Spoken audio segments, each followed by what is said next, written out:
So I just got back from visiting the new Arizona LDS Temple up on Pinnacle Peak Road here in Phoenix. I've been sort of watching the construction for years. I think it started about 2011. Pinnacle Peak, Happy Valley, that area up there is an area that I ride very frequently. And actually, I've been trying to avoid it recently because of construction. It's not really safe to be on a bike on Pinnacle Peak these days. But anyway, saw the groundbreaking and slowly saw it coming up and building the spire. And I knew that the Mormons had trouble with the neighbors. I didn't really realize why until today, because normally when I'm riding by the place, I'm on a bike and I can't see over the fences. Today, they made you park way down at this Waterworld place or Wet and Wild or whatever it was, and you took these big, full-size Greyhound bus type things over to the temple. And so you're way up higher than you would be on a bike, probably 6, 7, 8 feet higher. And so I could see over the back fences and I could see these houses. And I went, oh, that's why. I mean, these are huge, rich folks, big houses.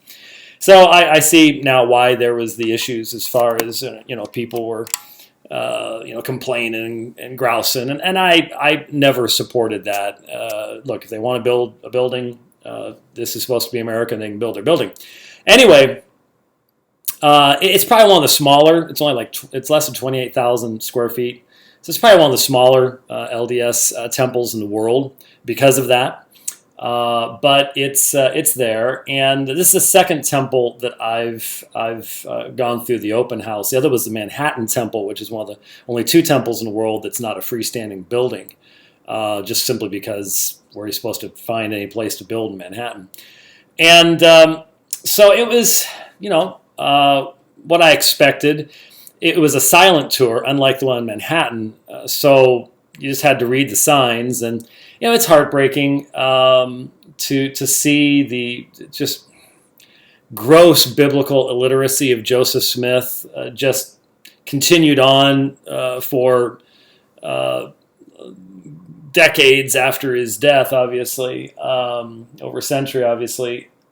It's sad to see. Mormonism is in transition. It's sort of lost its way, but this stuff is still there. And it was so sad to see all these really nice folks and just know they've been completely deceived. I've got some pictures here. Here's the baptismal font, and we walked around the font there, and I saw where the recorder stand will go with the network cables and stuff like that, so you can slide your temple recommend and all the rest of that kind of stuff. It's all electronic now. But they don't have those things in while you're doing the tours. But it's just this. There was a video beforehand all about how Christians had built temples, and they're restoring these things. Christians never built temples.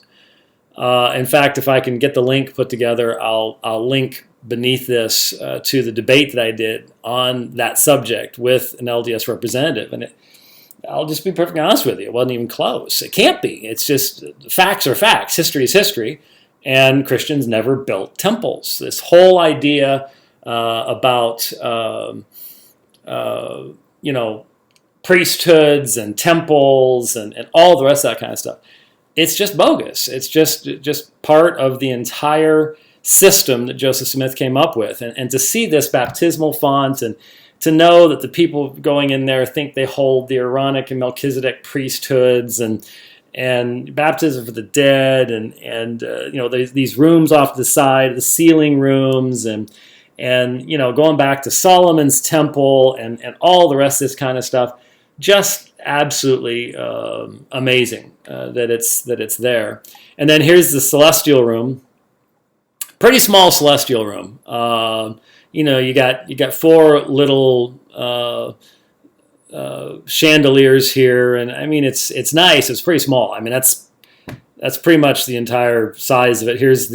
There was 1 large ceiling room and 2 smaller ceiling rooms. I'm not sure how you rate which one, but this evidently is the larger of the ceiling rooms. And of course you see the all of them have this mirror thing where you look both directions and it's infinite and it's supposed to represent eternity and all the rest of that kind of stuff. And then one of the instruction rooms, and there's the entrance and so on and so forth. And that's what it looks like. It's fairly accurate, but it's just such a sad perversion, just so indefensible. And yet there are so many people who believe it. So we continue to pray for the Mormon people, take opportunities to reach out to them. It's tougher and tougher, though. I'll be honest with you. It was easier to reach out to Mormons when the lines were delineated. Now, between all the wacky evangelicals who are blurring the lines, former Fuller Seminary presidents, Richard Mao and people like that, and then on the other side, we had a guy come into Chat Channel recently under the Nick Mormon who goes, well, I know Joseph Smith's first vision story evolved over time, and I know the earlier versions. He didn't say he had seen more than one God, and all that kind of stuff. And I'm sitting here going, I don't have any problem with any of that. I mean, just stuff that I have tried to help Mormons to come to understand for years. Is, oh yeah, I know all that. No problem at all. Still think it's great. Still think it's wonderful. This form of liberalism in Mormonism, man, it's next to impossible to get through to somebody like that. It really is. So we pray for them, and I know what's going to be going on in these rooms. It has nothing to do with biblical Christianity at all, and yet these folks have been taught that it will.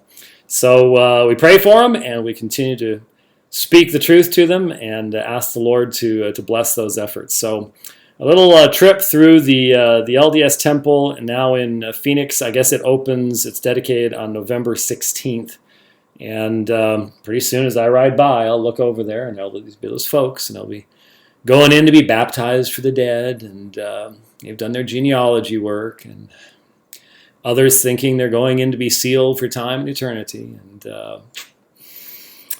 just has nothing to do with biblical Christianity at all, and it's a shame. Anyways, thanks for watching.